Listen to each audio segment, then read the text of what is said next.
আগে এই গন্ডমূর্খের কথাগুলো শুনুন, তারপরে এর চিকিৎসা করছি আমি। মেয়েরা নাকি প্রেগনেন্ট হলে পাবে 21,000 টাকা ভাতা। আচ্ছা, বিজেপি সরকার ঘোষণা করে দিয়েছে। কোনো ছেলে আছে নাকি যে আমাকে একটু সাহায্য করবে?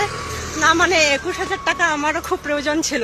বাহ দিদি, কি উচ্চ বিচার তোমার। একটা মেয়ের জীবনে সবচেয়ে বড় সম্পদ হচ্ছে তার ইজ্জত।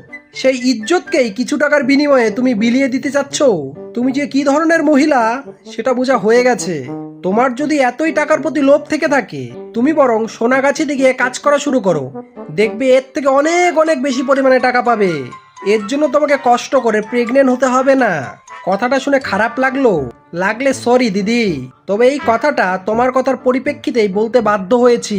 বিজেপি সরকার প্রেগনেন্ট মহিলাদেরকে কিছু টাকা দিচ্ছে, সেটা তো তোমাদের সহ্য হচ্ছে না, সেটা নিয়েও তোমাদের ব্যঙ্গ বিদ্রুপ।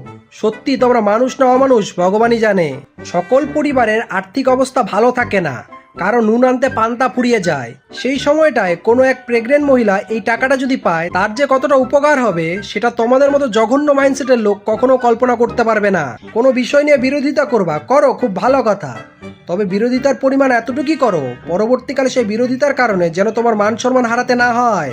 জনগণ যদি সম্ভব হয় ভিডিওটি শেয়ার করে এই ধরনের জঘন্য মাইন্ডসেটের মানুষের কাছে ভিডিওটি একটু পৌঁছে দিন। আর পারলে এই দিদিভাইয়ের কাছে একটু পৌঁছে দেবেন তো, তার যদি একটু লজ্জাবোধ হয় আর কি। ধন্যবাদ।